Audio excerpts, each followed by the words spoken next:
Secretary Rubio, my dear friend Marco, it's great to welcome you in Jerusalem with your delegation. It's great to welcome you in Jerusalem as Secretary of State of the United States. I have to say that this visit comes in the wake of a historic visit to Washington. I've said, and I'm going to repeat it again, because it's so true. President Trump is the greatest friend that Israel has ever had in the White House. And the visit in Washington reflected that in every way, and your visit here reflects it in every way. Throughout your political career, you've been a great supporter of Israel and a great champion of the U.S.-Israel alliance. I have no doubt that your unwavering support will continue during your tenure as Secretary of State. And I also have no doubt that you'll be a voice of clarity and courage on the world stage for the values that we in Israel, you in America hold dear, the values of freedom for all those who cherish liberty. You're already doing that, and I want to tell you that it's heard loud and clear here and everywhere else. Today, Secretary Rubio and I had a very productive discussion with our staffs on a number of issues. None of them are more important than Iran. Israel and America stand shoulder to shoulder in countering the threat of Iran. We agreed that the Ayatollahs must not have nuclear weapons. And we also agreed that Iran's aggression in the region has to be rolled back. Over the last 16 months, Israel has dealt a mighty blow to Iran's terror axis. Under the strong leadership of President Trump and with your unflinching support, I have no doubt that we can and will finish the job. We also spoke a great deal about Gaza. I thanked Secretary Rubio for President Trump's assistance in helping us secure the release of another 3 hostages yesterday. These are hostages that Hamas refused to support only a few days release only a few days earlier. And I also thanked him for America's unequivocal backing for Israel's policy in Gaza in moving forward. I want to assure everyone who's now listening to us, President Trump and I are working in full cooperation and coordination between us. We have a common strategy, and we can't always share the details of this strategy with the public, including when the gates of hell will be opened, as they surely will if all our hostages are not released until the last one of them. Israel is determined to achieve all the war objectives we set after the horrific attack on October 7th, the worst attack on Jews since the Holocaust.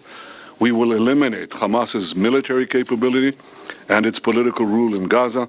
We will bring all our hostages home, and we will ensure that Gaza never again poses a threat to Israel.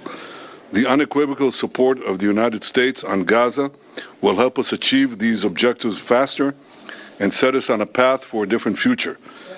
Secretary Rubio and I discussed President Trump's bold vision for Gaza, for Gaza's future, how we can work together to ensure that that future becomes a reality. We also discussed the situation in Syria after the collapse of Assad's regime, a collapse that was made possible by Israel's weakening of Iran's terror axis, especially the weakening of Hezbollah and the removal of Nasrallah. For over a decade before October 7th, Israel acted to prevent Iran from developing new terror fronts against us in Syria, right opposite the Golan Heights and deeper in Syria. And we conducted hundreds of airstrikes, perhaps 1,000, in order to prevent it, and we did. Now, if any other force in Syria today believes that Israel will permit other hostile forces to use Syria as a base of operations against us, they are gravely mistaken. Israel will act to prevent any threat from emerging near our border in southwest Syria. The Secretary and I discussed Lebanon as well. Israel is committed to the ceasefire understandings that were reached in November. We expect the government of Lebanon to be equally committed to their fulfillment. The scenes we saw this weekend in Beirut of UNIFIL forces being attacked by Hezbollah, this was not encouraging. The 2 UN resolutions that everyone refers to, 1559, 1701, well, they must be fully implemented. Hezbollah must be disarmed. And Israel would prefer that the Lebanese army do that job, but no one should doubt that Israel will do what it has to do to enforce the understandings of the ceasefire and defend our security. The Secretary and I also discussed how the many international institutions have been hijacked and turned into anti-American and anti-Israeli forums.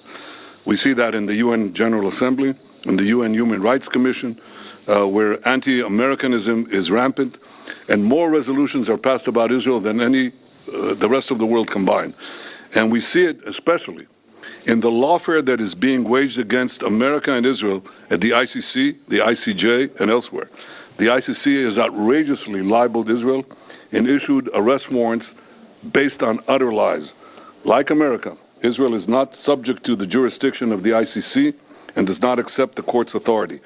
Israel commends President Trump and his administration for restoring his executive order against the ICC and for moving quickly to sanction ICC officials. The Secretary and I discussed working together to formulate a common strategy to deal with the threat of lawfare and neutralize this threat once and for all. So these are some of the issues we discussed today. Believe it or not, there were more, many more.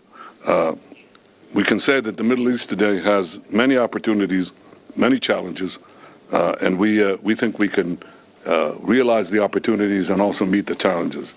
And I have no doubt that working together, America and Israel will overcome the challenges and seize the opportunities.